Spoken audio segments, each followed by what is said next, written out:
Hello hello. तो क्या होगा, ये वेक्टर के दो कंपोनेंट एलोंग एक्स एक्सिस और एलोंग क्या वाई एक्सिस। तो इस वेक्टर के दो कंपोनेंट बन गए, एक्स एक्सिस के एलोंग और वाई एक्सिस के एलोंग।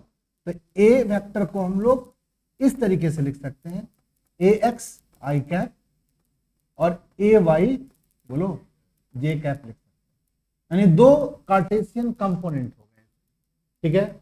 उसी तरीके से अगर हम किसी वेक्टर के इस एक वेक्टर के एक्सिस के अलोंग,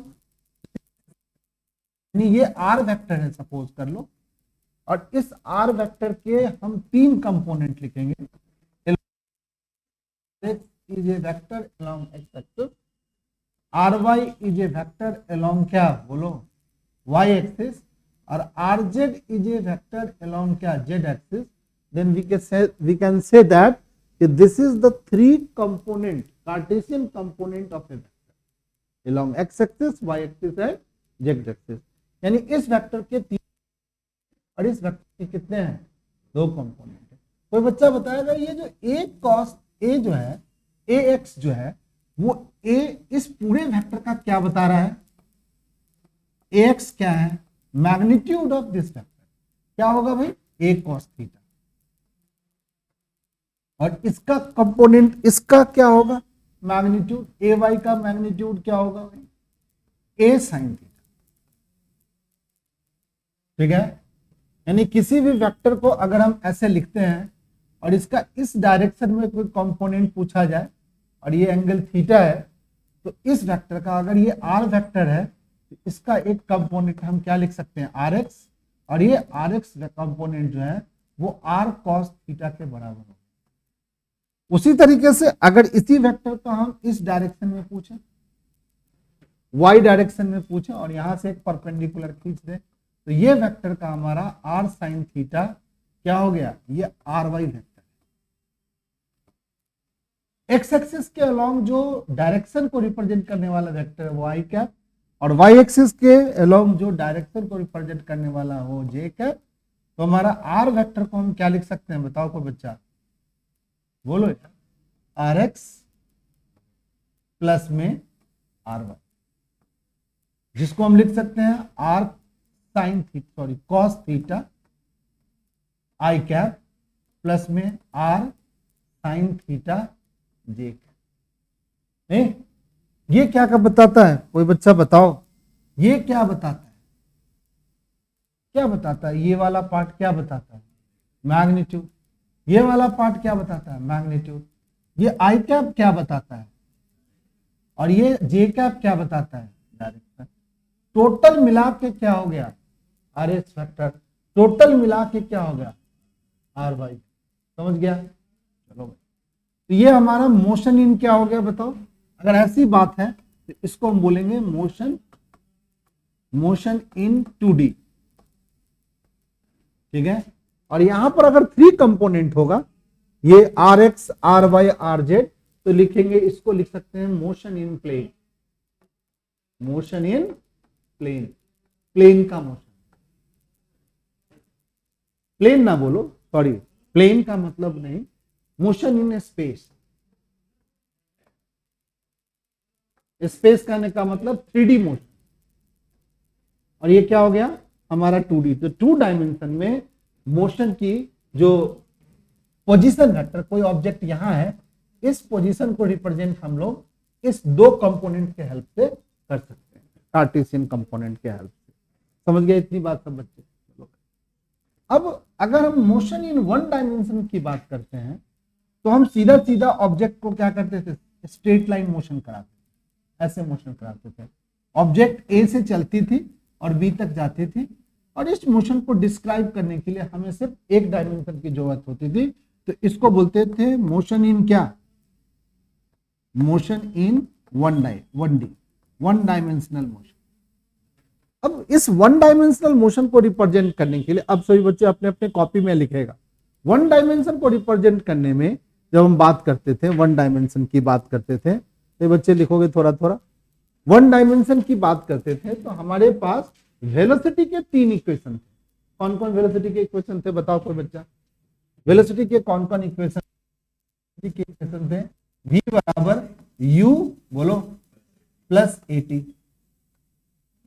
एक था s बराबर t प्लस हाफ at का स्क्वायर, एक क्या था भाई v स्क्वायर बराबर क्या था स्क्वायर प्लस में 2as। समझ गया? यहां पर जब वन डायमेंशन की बात कर रहे हैं तो बताओ इस वन डायमेंशन मोशन में हमारा s जो है वो अगर डिस्प्लेसमेंट है,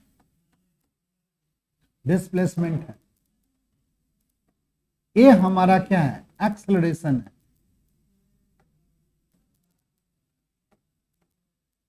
u हमारा क्या है इनिशियल वेलोसिटी है, ये बात हम लोग जानते हैं।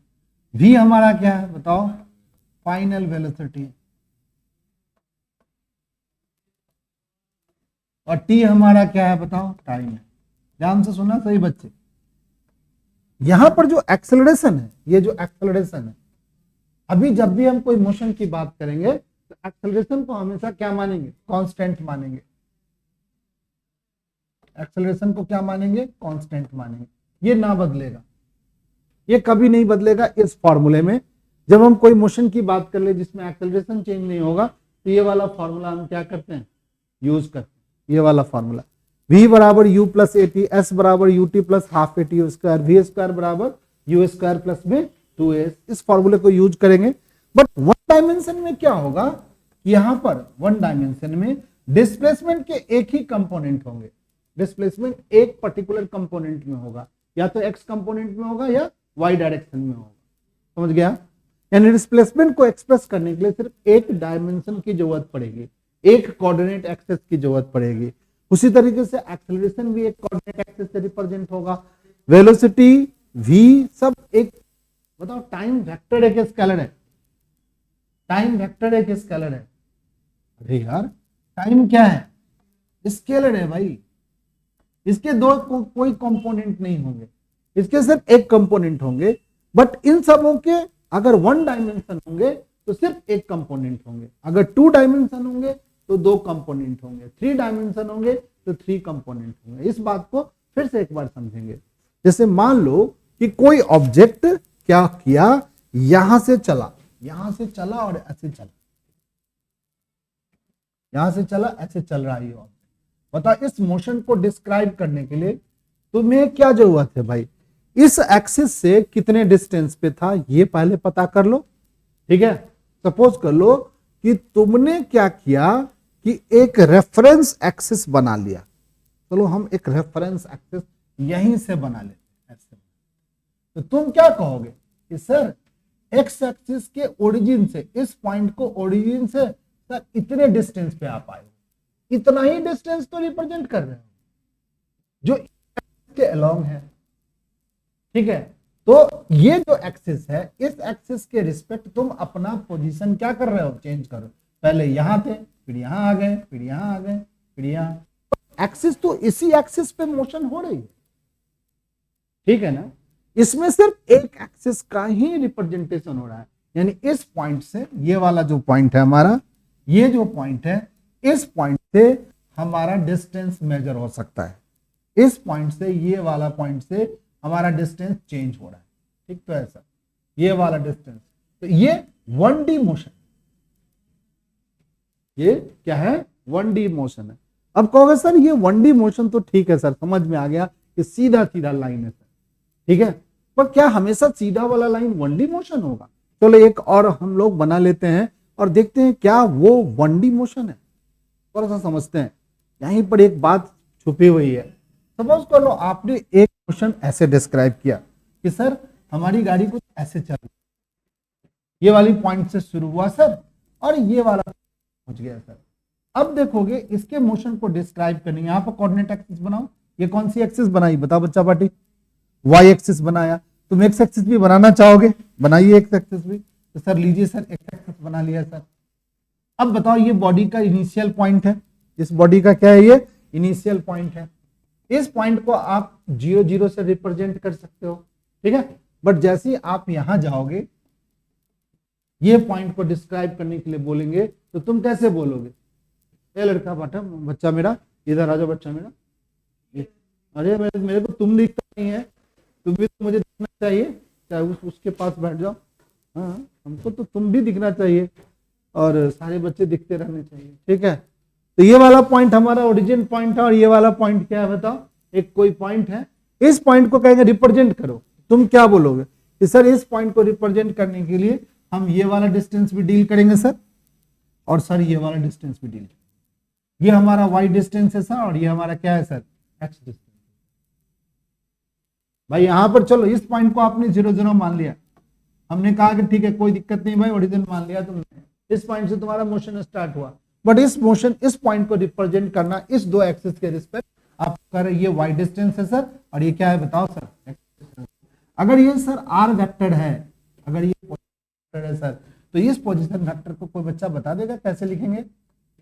इसके दो कंपोनेंट के फॉर्म में लिख सकते हैं, कैसे लिखोगे बताओ कोई बच्चा? आर वेक्टर क्या लिखेंगे? एक्स आई कैप प्लस में वाई जे कैप। नहीं पता चल रहा है क्या भाई? इसके दो कंपोनेंट हो गए, ये एक्स कंपोनेंट हो गया और ये क्या हो गया बताओ? वाई कंपोनेंट हो गया। तो क्या मोशन 2 डायमेंशन के हेल्प से रिप्रेजेंट नहीं हो रहा है पोजीशन? अब कोई बच्चा को कहेंगे यहां तक पहुंचने में टी टाइम लगा, यहां तक पहुंचने में टी टाइम लगा। अगर ये टाइम टी है, ये टाइम अगर टी है, तो बताओ इतना डिस्टेंस कवर कितने में कितना टाइम लगा? इतना डिस्टेंस कवर में करने में कितना टाइम लगा? अरे टी टाइम लगा बॉस। इतना डिस्टेंस कवर करने में कितना टाइम लगा? टी टाइम लगा, दोनों में टी टाइम लगा भाई। तुमने अपनी गाड़ी को यहां से स्टार्ट किया और ऐसे ऐसे करते हुए आगे की ओर बढ़ रहे हो, तो बताओ इस डायरेक्शन में ये डिस्टेंस कवर हो रहा है, वाई डायरेक्शन में ये डिस्टेंस कवर हो रहा है। इन टाइम में ये पर्टिकुलर टी टाइम के बाद ऑब्जेक्ट यहां पहुंच गया, तो हम कहेंगे टी टाइम में ये वाला x distance along x axis travel हुआ, और ये distance y distance along y axis travel हुआ। तो कौन सा डिस्टेंस ज्यादा ट्रेवल हुआ? एक्स डिस्टेंस दिख रहा है कि वाई डिस्टेंस दिख रहा है? एक्स डिस्टेंस दिख रहा है, यानी एक्स डिस्टेंस के अलोंग भी कुछ वेलोसिटी होगी और वाई डिस्टेंस के अलोंग भी कुछ वेलोसिटी होगी, ठीक है। वेलोसिटी के यहां पर दो कंपोनेंट होंगे। इस बात के रिस्पेक्ट किसी को नहीं समझे तो पूछो। यहां पर इस डिस्टेंस को रिप्रेजेंट करने के लिए कितने डायमेंशन की जरूरत पड़ी? ईच ओरिजिन से कितने डिस्टेंस पे हो रहा है? एक डिस्टेंस, दो डिस्टेंस, तीन डिस्टेंस, चार डिस्टेंस, पांच डिस्टेंस।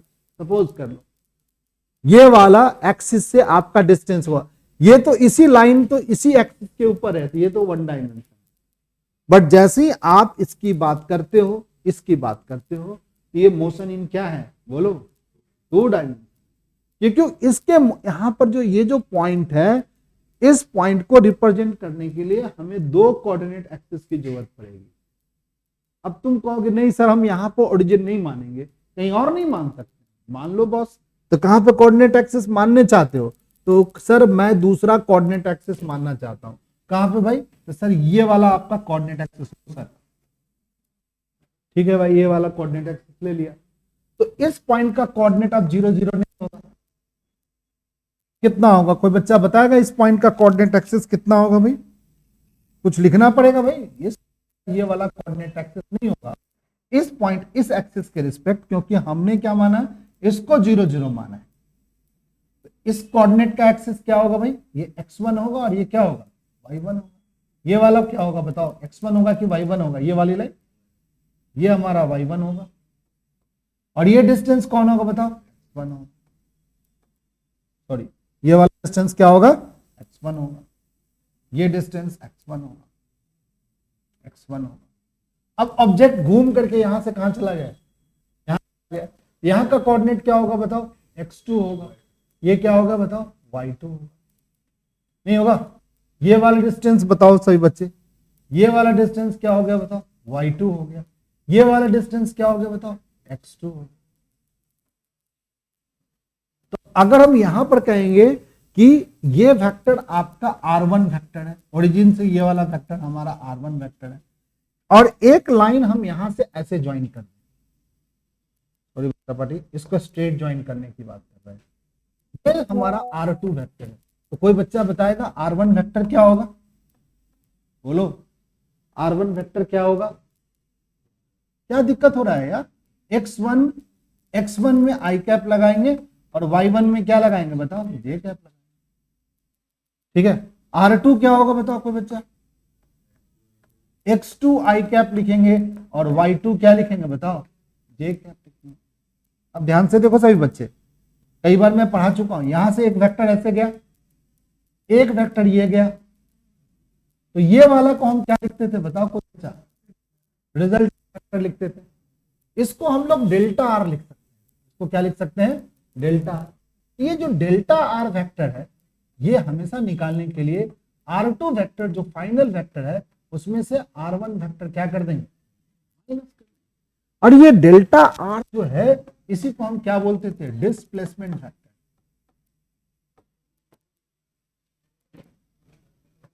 अब एक बच्चा कोई बताएगा डिस्प्लेसमेंट वेक्टर, आर्यन ही मम्मी बताएगा।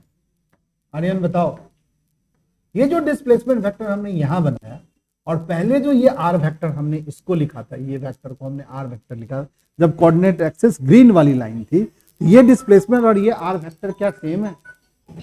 डिस्प्लेसमेंट वेक्टर और ये आर वेक्टर क्या सेम है? ठीक है, हाँ भाई सेम ही है।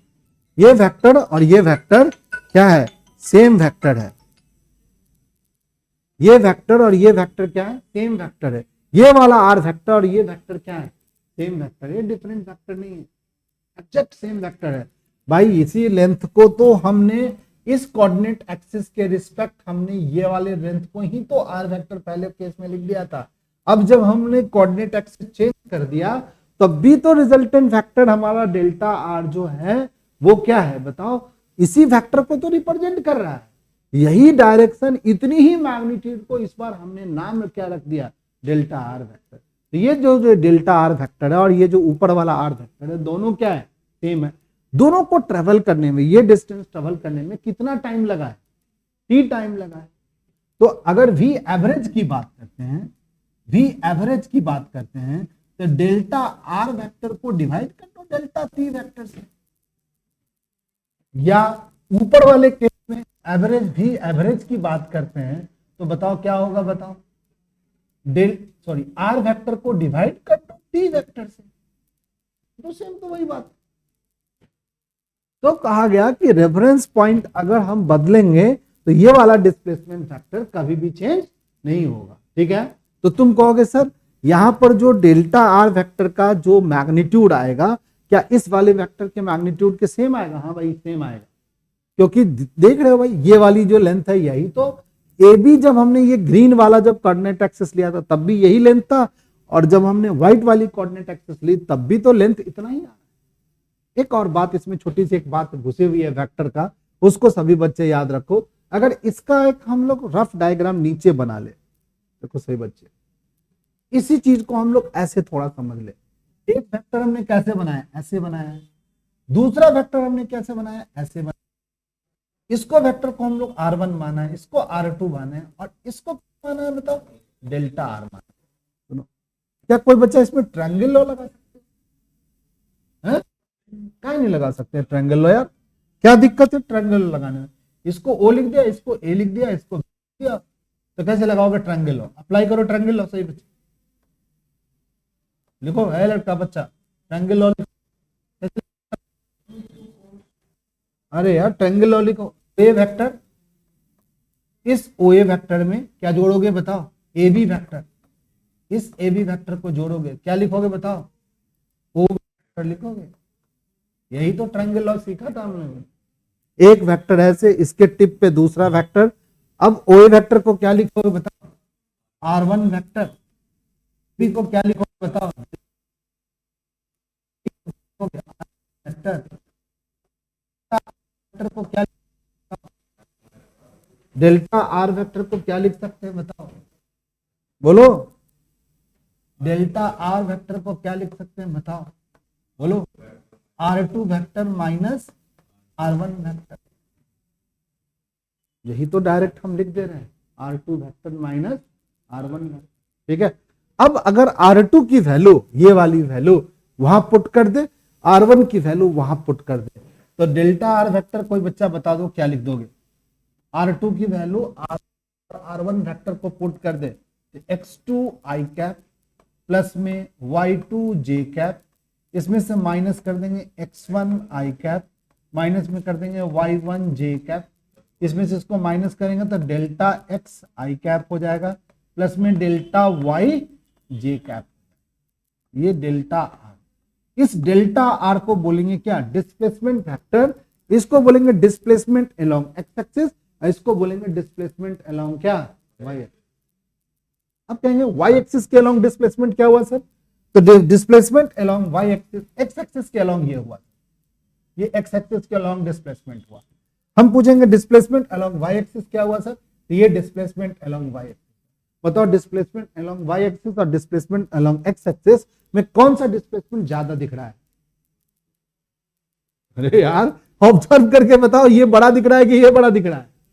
यार रेड वाली लाइन बड़ी दिख रही है, यानी इस डायरेक्शन में जो मोशन है वो फास्ट मोशन कर रहा है, ज्यादा इसकी वेलोसिटी है, ठीक है। अब इस डिस्प्लेसमेंट को जो टोटल डिस्प्लेसमेंट है, इसको कितना टाइम लगा इस डिस्प्लेसमेंट होने में भाई, इस डिस्प्लेसमेंट को होने में कितना टाइम लगा, डेल्टा टी टाइम लगा। तो ये डिस्प्लेसमेंट होने में कितना टाइम लगा भाई, अरे डेल्टा टी, डरो मत, इस डिस्प्लेसमेंट को होने में भी कितना टाइम लगा, डेल्टा टी। टाइम थोड़ी बदला है भाई, ऑब्जेक्ट जब इस पॉइंट से इस पॉइंट तक गया है तो भाई एक्स के अलोंग जो डिस्प्लेसमेंट हुआ और डेल्टा एक्स हो गया, वाई के अलोंग जो डिस्प्लेसमेंट हुआ डेल्टा वाई हुआ, टाइम तो सेम ही लगा। तो ये जो डिस्प्लेसमेंट है, अगर इसको डिवाइड कर दिया डेल्टा टाइम, ये वेलोसिटी वेक्टर निकल गया, ये वेलोसिटी वेक्टर निकल गया। ये वेलोसिटी वेक्टर क्या निकलेगा, velocity vector along x axis, और ये वेलोसिटी वेक्टर अलोंग क्या बन गया बताओ, ठीक है, ये बन गया। अब मान लो कि छोटी सी एक बात हम करते हैं, एक्सेलरेशन। अगर एक्सेलरेशन की बात करते हैं, एक्सेलरेशन की बात कर लेते हैं, तो एक्सेलरेशन जो वेक्टर होता था, ये भी वेक्टर होती थी, उसको क्या लिख सकते हैं, डेल्टा वी वेक्टर को डिवाइड कर देंगे कितना बताओ, डेल्टा टी वेक्टर। मान लो कि मोशन में एक्सेलरेशन होगा इस बॉडी के मोशन में, तो डेल्टा वी को डिवाइड कर देंगे कितना से, डेल्टा टी से। डेल्टा वी को कैसे लिखेंगे भाई, इस डेल्टा पोजीशन के बाद वी वेक्टर को लिख देते हैं, कैसे लिखेंगे भाई, v x i cap plus में v y j cap, y में क्या हो गया, डेल्टा टी, ठीक है।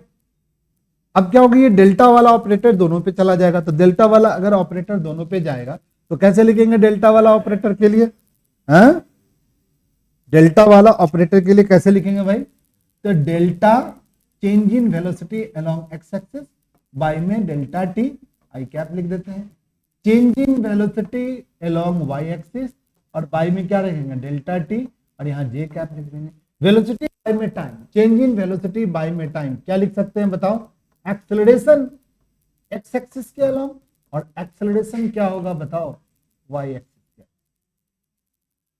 ये हमारा एक्सेलरेशन वेक्टर हो गया। तो एक्सेलरेशन के भी दो कंपोनेंट हो सकते हैं, बताओ क्या हो सकते हैं, वेलोसिटी के भी दो कंपोनेंट हो सकते हैं, और हम बोले तो ये हमारा डिस्प्लेसमेंट के भी क्या हो गए बताओ, दो कंपोनेंट हो गए। ये वाला एक्सप्रेशन में डिस्प्लेसमेंट के भी दो कंपोनेंट,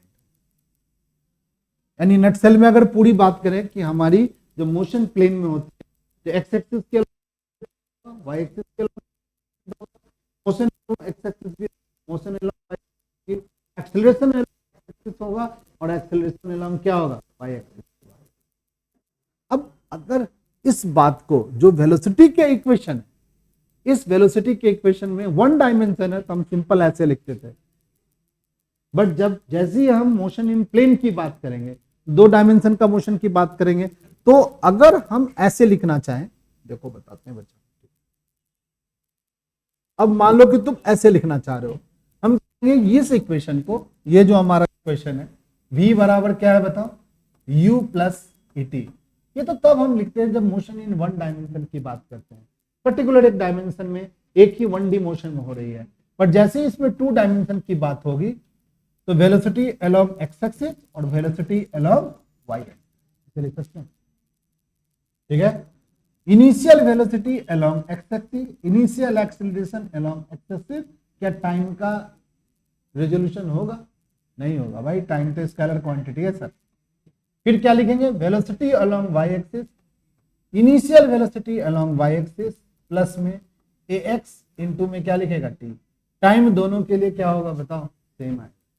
तो ये दो कंपोनेंट की बात होने लगी। x कंपोनेंट की जगह की बात करेंगे सिर्फ x की बात, y कंपोनेंट की बात करेंगे तो सबका सब क्या करेंगे? y करेंगे। अगर कोई मोशन ऐसे कर रहा है, बताओ x कंपोनेंट की बात करेंगे कि y कंपोनेंट की बात करेंगे? सिर्फ x कंपोनेंट की बात कि सर अगर आप कोऑर्डिनेट एक्सिस सर ऐसे बनाते हो, कोऑर्डिनेट एक्सिस ऐसे बनाते हो, तो भाई सर इसी एक्सिस के अलोंग तो आप क्या कर रहे हो बताओ? ये जो x जो है यही तो चेंज हो रहा है सर, ये x बन गया, ये x। तो इस वाले कंपोनेंट वाली बात करेंगे, y के अलोंग तो मोशन ही नहीं हो रहा है, ठीक है? ये 1D मोशन की बात कर रहे हो। बट जैसे ही कोई मोशन ऐसे करता है तो क्या होगा?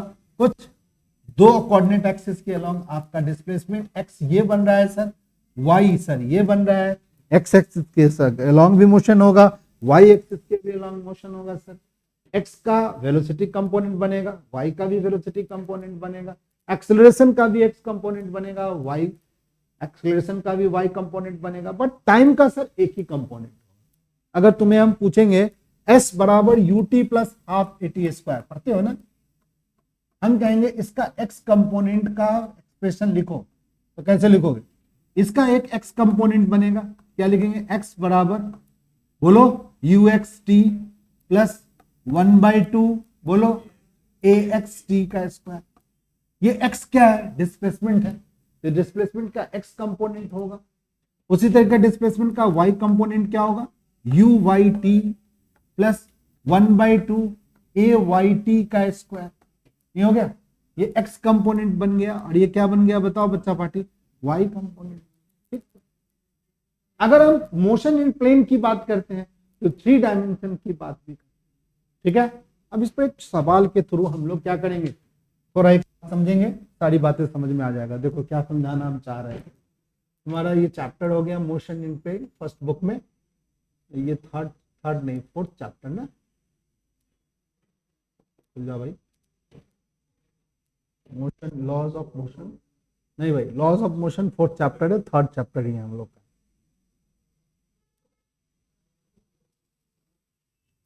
देखो तुमको मैं बताता हूँ, चलो एक सवाल ले लिया।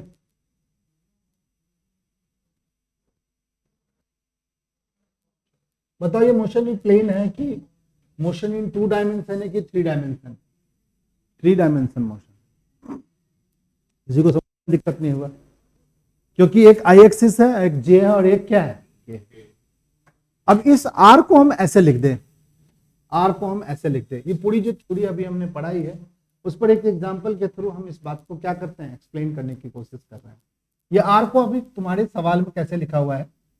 आर बराबर लिखा हुआ है, थोड़ा मैं सॉल्व करके लिख दो, 3t आई कैप, कोई दिक्कत है किसी को क्या? 2t स्क्वायर जे कैप प्लस में 5k कैप, कोई दिक्कत है किसी को? ये जो आर जो है ना, ये आर वेक्टर जो है ना, वो उसका ये x कंपोनेंट है, ये y कंपोनेंट है, और ये क्या है बताओ? z component. ठीक है, बताओ ये जो x कंपोनेंट है और y कंपोनेंट है या z कंपोनेंट है, इस r वेक्टर को हम अभी r वेक्टर को हम ऐसे लिख सकते हैं, rt ऐसे लिख देते हैं। rt बराबर क्या लिखेंगे? 3t। कोई बच्चा बता सकता है ये rt क्यों ब्रैकेट में लगा दिया?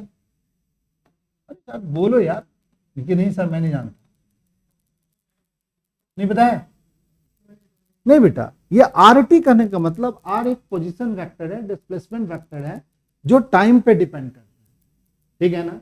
हमारी जो बॉडी मोशन करी, इस एक्सप्रेशन को समझ जाओ, ये जो हमारी मोशन कर रही है बॉडी, वो टाइम के ऊपर एक्स के अलोंग डिस्प्लेसमेंट डिपेंड कर रहा है, वाई के अलोंग जो डिस्प्लेसमेंट है वो भी टाइम पे डिपेंड कर रहा है, पर जेड के अलोंग डिस्प्लेसमेंट टाइम पे डिपेंड नहीं कर रहा है। बताओ ये प्लेन का मोशन है, टाइम के साथ क्या तीनों कोऑर्डिनेट चेंज हो रहा है क्या? टाइम के साथ क्या तीनों कोऑर्डिनेट एक्सिस चेंज हो रहा है क्या? टाइम के साथ तीनों कोऑर्डिनेट एक्सिस चेंज हो रहा है क्या? टाइम के साथ क्या तीनों एक्सिस चेंज हो रहा है क्या? नहीं चेंज हो रहा है। टाइम के साथ देखो ये वाला एक्सिस चेंज नहीं हो रहा है, देखो ना, टाइम डिपेंडेंट ही नहीं है। तो बताओ ये मोशन इन 2 डायमेंशन है कि motion in 3 dimension? 2 dimension. Z axis के अलोंग टाइम के साथ मोशन चेंज ही नहीं हो रहा है। टाइम कितना हुए जेड एक्सिस पे? परपेंडिकुलर डिस्टेंस हमेशा क्या होगा? 5। जेड एक्सिस के अलोंग नहीं है तो हम लिखा हुआ है। कोई आदमी रेफरेंस आर को लिख दे 3 प्लस में 4j 3i, तो ये तो 3 और i एक पर्टिकुलर लोकेशन पे है। x पे कितने लोकेशन पे? 3 और y पर। तो कैसे बनाओगे इस लोकेशन को? कैसे बनाओगे? यहां पर सर एक वेक्टर बना लेते हैं। ये जो वेक्टर का ये जो कंपोनेंट है सर 3 है और ये कंपोनेंट क्या है? 4 है। ये तो फिक्स लोकेशन को बता रहा है।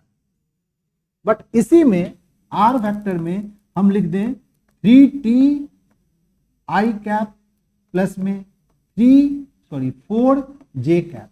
तो टाइम के साथ कौन सा एक्सिस का डिस्टेंस चेंज होगा? एक्स एक्सिस के अलोंग चेंज होगा। वाई एक्सिस के तो ये 1D है कि 2D है? 1 डायमेंशनल मोशन। 2 डायमेंशनल मोशन है, रिप्रेजेंटेशन 2 डायमेंशन में, बट है तो 1 डायमेंशन है। टाइम के साथ तो 1 डायमेंशन ही चेंज होने वाला। ठीक है, टाइम के साथ बताओ हमारा कौन सा कोऑर्डिनेट अभी चेंज हो रहा है? जो हम लोग बैठे हुए हैं इस क्लासरूम में, कोई कोऑर्डिनेट चेंज नहीं हो रहा सर। वी आर इन क्या? रेस्ट। ठीक है, we are in rest. Time के साथ 5:30 से लेके 6:15 हो गया। टाइम के साथ हमारा नहीं एक्स कोऑर्डिनेट चेंज हुआ, नहीं किसी रेफरेंस के रिस्पेक्ट वाई एक्सिस चेंज हुआ, तो हम कहेंगे we are in rest. But जैसे ही हम टाइम के अकॉर्डिंग हम अगर पोजीशन चेंज करेंगे तो हम कहेंगे वी आर इन क्या? मोशन। तो बताओ इस एक्सप्रेशन को देखते 2 डायमेंशन है कि 3 डायमेंशन है? 2 डायमेंशन है। तुम पूछेगा क्यों सर? तो हमारा जो जेड एक्सिस के अलोंग हमारा टाइम के साथ मोशन चेंज नहीं हो। चलिए भाई, ये बात समझ में आ गया सबको बच्चों? अब क्या कह रहा है कि फाइंड वीटी और एटी कह रहा है निकालने के लिए। वीटी मतलब वेलोसिटी वेक्टर कह रहा है और एक्सेलरेशन वेक्टर कह रहा है। फिर कह रहा है मैग्नीट्यूड ऑफ वीटी और वीटी एट टी बराबर क्या हो गया? 1 से। चलो भाई, अब ये जब भी ऐसे लिखे ना फाइंड वीटी, तो वीटी का मतलब हो गया कि इन v t and a t at of a particle. तो वीटी मतलब हो गया इंस्टैंटेनियस वेलोसिटी। इंस्टैंटेनियस वेलोसिटी, टेनियस वेलोसिटी कैसे निकालेंगे? इंस्टैंटेनियस वेलोसिटी बच्चा पाटिक। तो हम कैसे निकालेंगे? सो देखो यहां पर लिखेंगे डी आर वेक्टर बाई में डी टी वेक्टर। कितने बच्चों को ये बात पता है? डिफरेंशियल फॉर्म में इंस्टैंटेनियस वेलोसिटी को ऐसे लिखते हैं। ठीक है, अब D by D R, D by D T लिखते हैं और इस आर वेक्टर को हम लोग यहां लिख देंगे 3t आई कैप प्लस में क्या होगा बताओ? 2t का स्क्वायर j कैप प्लस में 5k कैप। टाइम के साथ ये एक्सिस चेंज हो रहा है तो इस t का डेरिवेटिव t के रिस्पेक्ट 1 होगा, ये 3i कैप हो गया और इसका डेरिवेटिव t स्क्वायर का डेरिवेटिव होगा 2t, तो 2t को 2 से मल्टीप्लाई करेंगे 4t j कैप, और ये तो टाइम के साथ चेंज ही नहीं रहा तो इसका डेरिवेटिव क्या हो जाएगा? 0, यानी 3i कैप प्लस में 4t j cap. This is the velocity vector. उसी तरीके से अगर हमें एक्सेलरेशन वेक्टर कहेगा निकालने के लिए, तो एक्सेलरेशन वेक्टर हम एटी वेक्टर को कैसे निकालेंगे? एटी वेक्टर को कैसे निकालेंगे? तो क्या लिखेंगे? डेरिवेटिव लिखेंगे फिर से और टी वेक्टर का वी वेक्टर का डेरिवेटिव कर देंगे, डी बाई डी टी लिख देंगे। वेलोसिटी वेक्टर को यहां लिख देंगे। वेलोसिटी वेक्टर क्या है? 3i cap plus 4t j cap. इसका डेरिवेटिव करेंगे तो 0 आएगा क्योंकि टाइम के साथ ये चेंज नहीं हो रहा है। t का डेरिवेटिव t के रिस्पेक्ट 1 हो गया तो 4j वेक्टर। यानी आपका वेलोसिटी वेक्टर का कौन सा कंपोनेंट टाइम पे डिपेंड कर रहा है? बोलो कोई बच्चा, वेलोसिटी वेक्टर का कौन सा कंपोनेंट टाइम के ऊपर डिपेंड कर रहा है? सिर्फ y कंपोनेंट। और एक्सेलरेशन वेक्टर का कौन सा कंपोनेंट टाइम पे डिपेंड कर रहा है? बताओ। j डिपेंड कर रहा है क्या? j डिपेंड नहीं कर रहा। एक्सेलरेशन वेक्टर टाइम पर किसी भी कंपोनेंट को डिपेंड नहीं कर रहा। ठीक है, ये कांस्टेंट है। एक्सेलरेशन और वेलोसिटी, वेलोसिटी टाइम पर डिपेंड कर रहा है, किसके, जे वेक्टर यानी एक्स वाई एक्सिस के, और ये क्या कर रहा है बताओ, ये क्या कर रहा है, कांस्टेंट है, जे यानी वाई एक्सिस के अलोंग एक्सेलरेशन चेंज नहीं हो रहा है। थोड़ी सी इस बात को लिखो, अभी हम फिर आते हैं तो फिर थोड़ा सा इसको समझाएंगे हम लोग कि कैसे क्या हम बताना चाह रहे हैं। इस बात को लिख जाओ सही बच्चे अपने कॉपी में। फिर मैं इस सवाल को ऐसे बता दिया है, थोड़ी सी एक बातें हैं जो अभी हम करेंगे, ठीक है, चलो लिखो फटाफट।